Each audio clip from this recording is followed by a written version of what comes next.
In the fall of 1907, 3 young sisters leave their family in Iowa and venture west. They turn a shack into a home and bury loved ones before their time.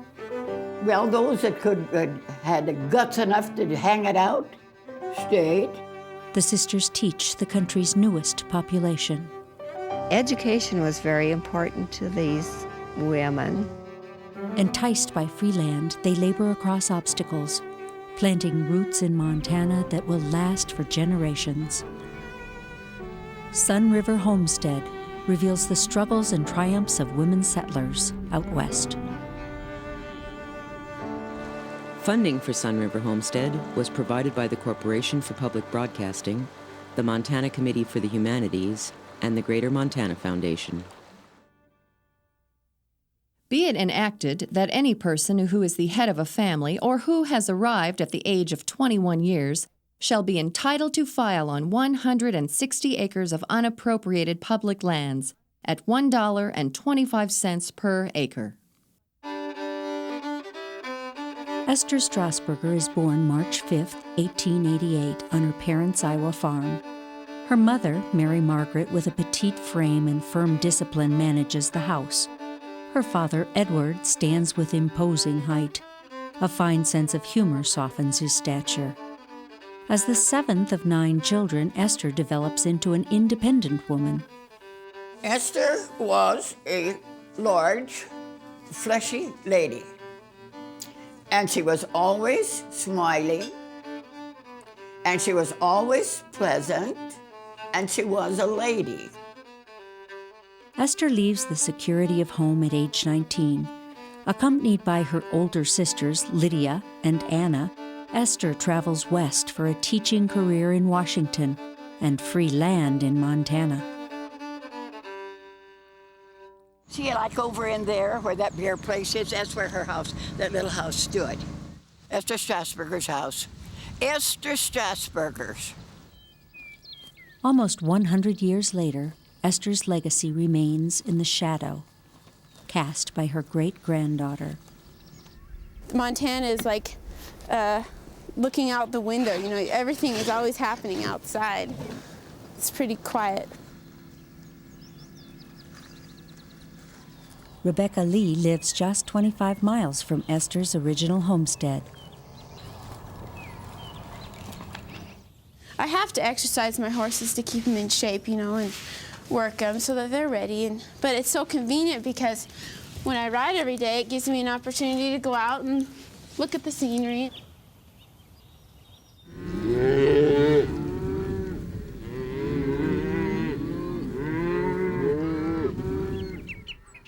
Usually I just help move the cattle, and that's kind of fun because that's the fun part of ranching, I think, is the riding and that.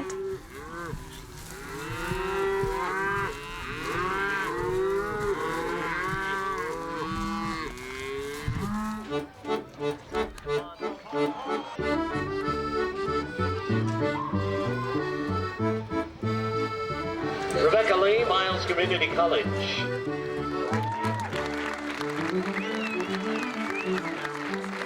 Rebecca's long hours on the prairie eventually pay off with a rodeo scholarship at Miles Community College, an accomplishment her great-grandmother would be especially proud of. I think about if she ever in her wildest dreams imagined that there would be someone like me who still is outside, but is outside for a recreation, you know.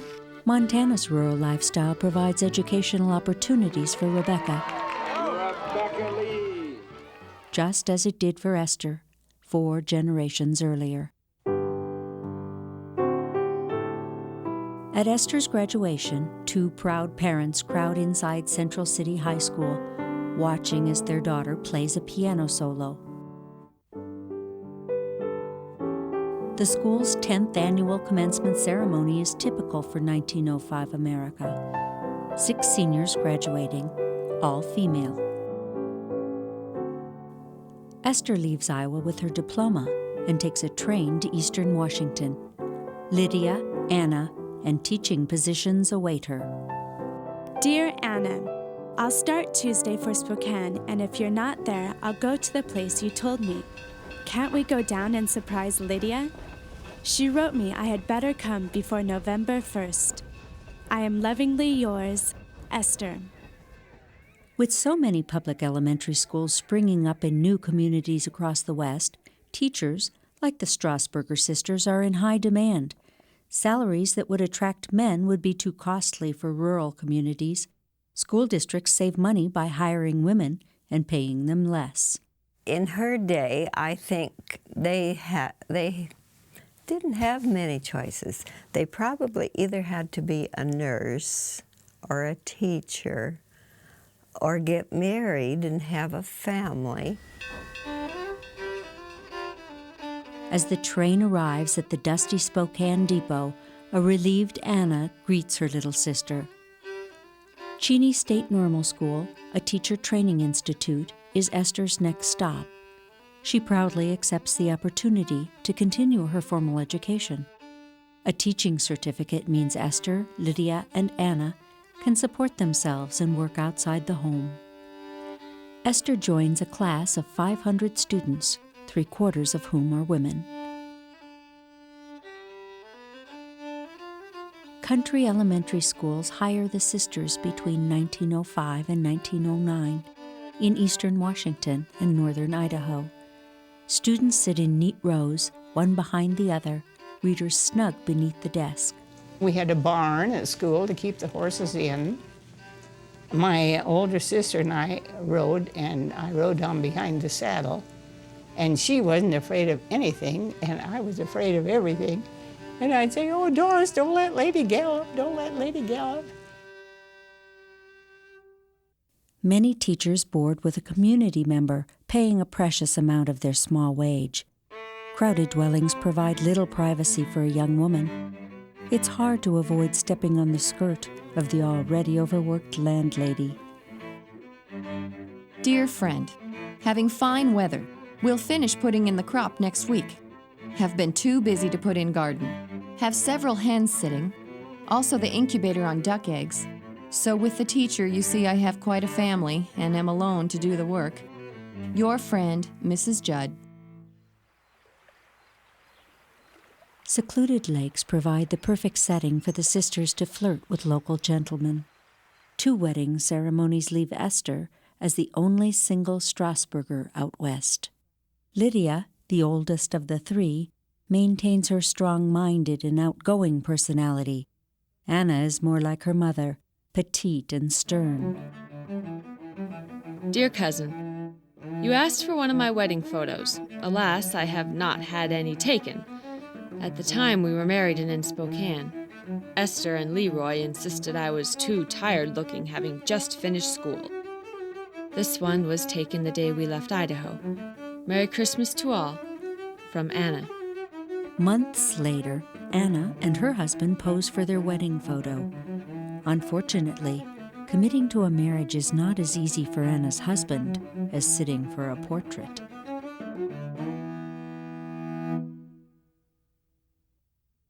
The homestead entry is made for the purpose of actual settlement and cultivation.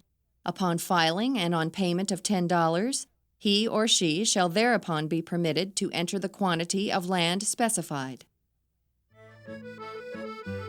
In Washington State, the sisters' futures look promising.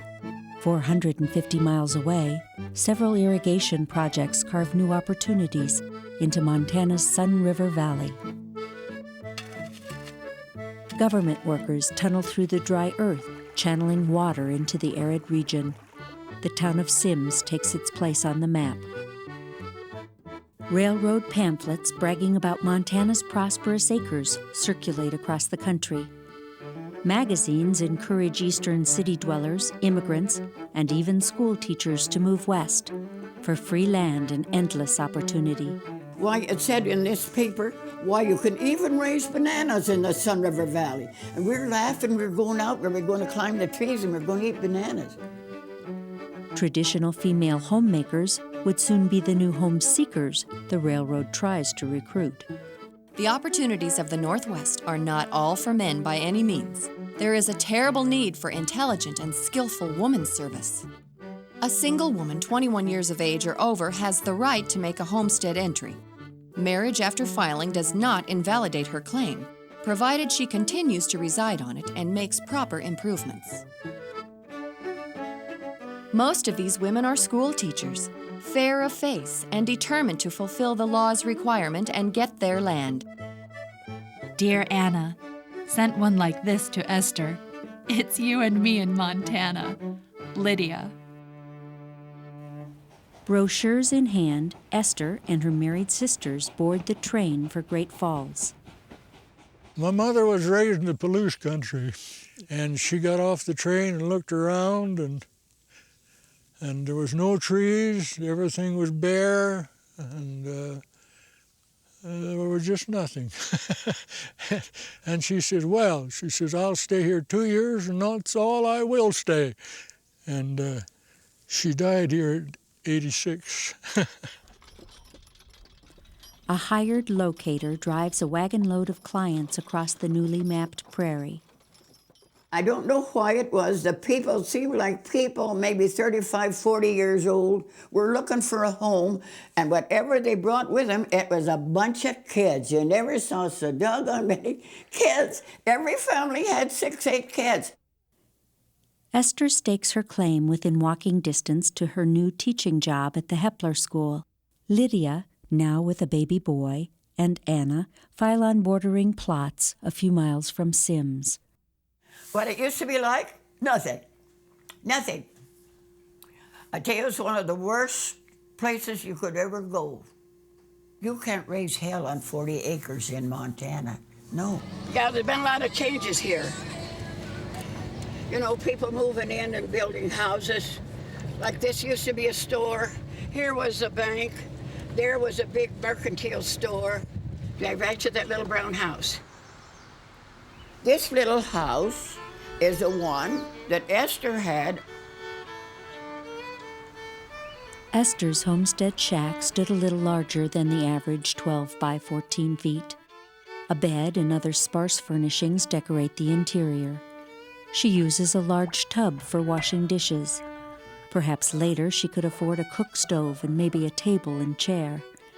For the first time in her life, Esther lives in the privacy of her own home. Dear friend, heard you have taken up a homestead. Well, how do you like farm life?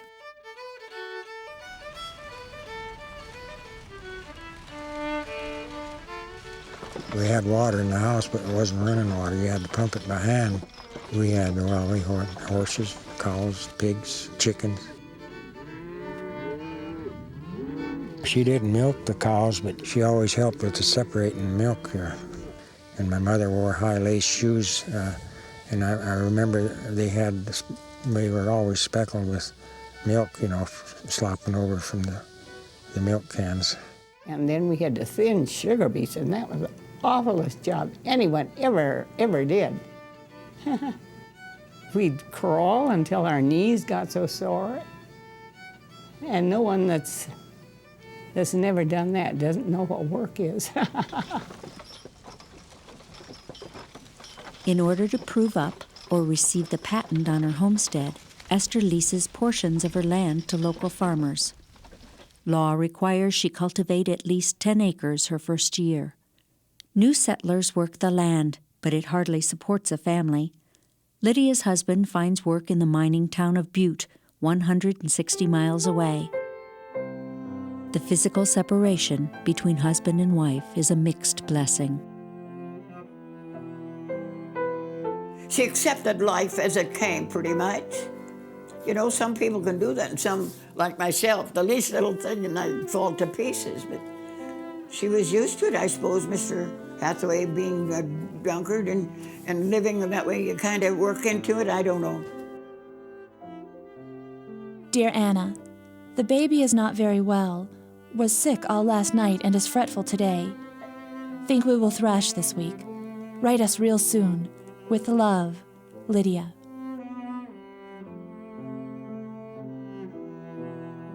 Four days later, Lydia's infant son dies.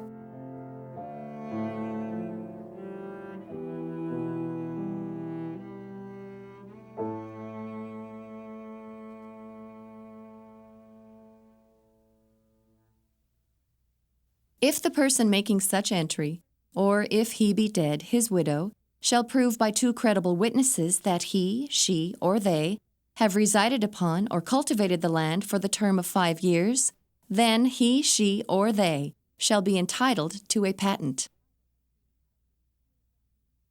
Dear John, when are you coming out to see my little girl? We named her Esther after her auntie. Write soon. Lovingly, Lydia. More and more students fill Aunt Esther's schoolyard.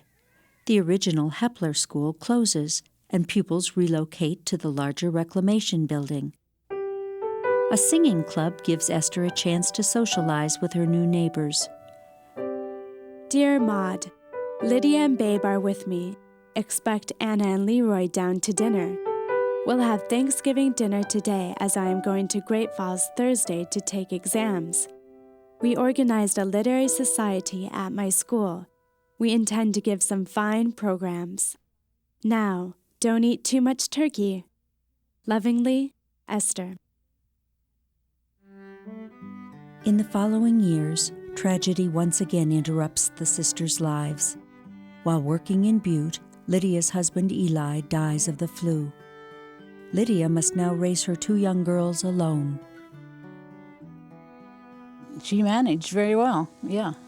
Because I guess she had to. Because she lost her husband and she lost her little boy. And so she had to carry on from there. Difficult times preoccupy Anna's family as well. Also a mother of 2, she struggles to mend a tense and strained marriage. I think she had a bit of a different personality than Lydia or my mother. A little more critical, perhaps, because maybe her life wasn't as happy as theirs. Dear John, have started several letters to you, but am not sure I finished or mailed any of them. So take the will for the deed, for I've been busier than a tramp all winter. Never 5 minutes of my own. Bernice is growing fine and gets into more mischief in one day than I could think of in a week. Well, space is limited. Anna. While Anna remains isolated on her troubled homestead, her sisters begin working on Main Street. The post office, inside C.J. Kinna's general store, hires Esther and Lydia. March 1914 marks the beginning of a 22-year reign of the Strasburger postmasters. Mail time, the store was always full at mail time, and people gathering there to visit and everything, you know. Lydia can support her children, and Esther's new wage is higher than her teaching salary. These paychecks, along with leasing and working their 160-acre plots, bring success. The year Esther, Lydia, and Anna filed, 4 out of every 10 homesteads failed. Despite several hardships, the sisters prove up on their claims. Out of 7,700 government land patents for Cascade County, 1/6 are issued to women. That was a big feather in their cap, yeah. Well, they're more free and individual, and it's a step up from where they were. You know, if you had a homestead and you could prove up on it, it was worth some money. The homestead boom moves Montana's economy towards agriculture and the population towards family groups. Jeanette Rankin and other Montana suffragists take advantage of these changes. Rural citizens accustomed to seeing women work in and out of the home are receptive to their cause. And so the homesteaders finally tip the suffrage scale in favor of Montana women. 6 years before all American women win the vote. To the well-to-do woman living in a sheltered home, the ballot is not of much consequence. But to the unmarried working woman, with no positive voice in the regulation of hours of labor, conditions of employment, and wages, it will prove a tremendous force towards the betterment of social and industrial conditions everywhere. My dear John, we're having nice weather and are going to school election today. Enough of us to April Fool that fellow that thinks he'll be elected. Write soon again. Yours as ever, Anna. The following year, for unknown reasons, Anna separates from her husband. Montana courts of 1915 granted divorce on 3 grounds: desertion, adultery, and abuse. Anna says goodbye to her sisters in Montana and moves to Nebraska with her children. She was kind of bitter about it.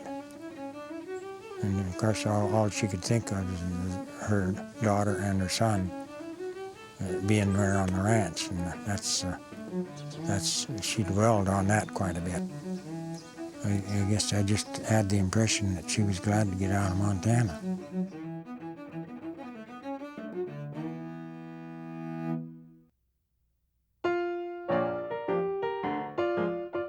After living in the Sun River Valley for almost 6 years, Esther responds to an important invitation. Local cowboy George Loomis delivers the message personally. In the dead of winter, the postmaster and cowboy travel to the Great Falls Courthouse to join in lawful wedlock. They were quite different in temperament, and yet they seemed to get along. My mother was quiet and was quite gentle, and my father was kind of peppery. We had a Steinway piano, which was our probably greatest treasure down through the ages, and it was in our living room, and Mother used to play. Well, she played the piano all the time, and then aggravated my dad. She liked to play the piano, and he didn't. He had other things for her to do. She married George Loomis, and I know they had a hard life. That was during the Depression, and they had 4 children, and then she got sick, but she still had another baby, Jimmy, and whatever her problems it was in her head. She had a cancer in her brain. White flakes blanket Esther's home in the winter of 1926. But even the snow's serene silence cannot quiet Esther's pain. Incapacitating headaches force her to seek treatment in Great Falls. She was always awful slow getting ready to get on the train to take her treatments. And the train's just about to come to where she had to get on, and she wasn't ready. And then she'd laugh, and she'd say, oh, she would make it, and she always did, I guess. Many times she would be in the hospital. And of course, we, as children, did not understand at all what was going on. And then finally, the doctors in Great Falls thought she must go to Mayo. But it was to no avail. She had a tumor on the brain. On February 23, 1926, Esther Strasburger Loomis dies in the Great Falls Hospital. Lydia returns to the Sun River Cemetery to bury her little sister, a teacher, homesteader, and dear friend.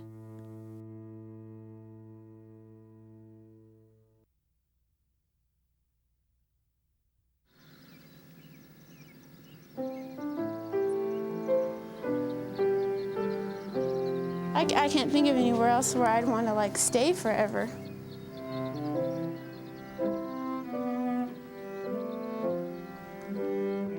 I would have liked to know, why or what went through her mind when she first stepped off the train, whether it was bleak, like it can be fairly bleak here. Whether she was excited or kind of like, oh my goodness,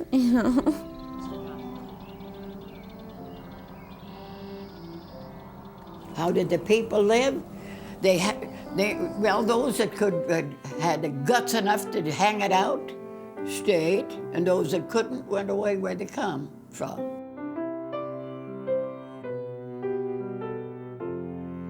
This is the old home.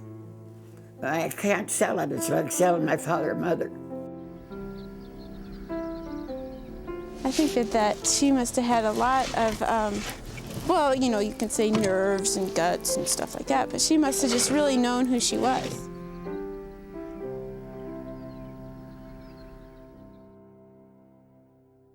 Lydia helped care for Esther's children in Anna's homestead while providing for her own 2 daughters. She continued working at the post office until the last year of her life, when she was diagnosed with cancer. Anna raised her 2 children as a single mother in Nebraska, continuing a prominent teaching career. She died in a rest home in Denver, Colorado, 105 years after Congress passed the original Homestead Act. For more information about this program, go to montanapbs.org.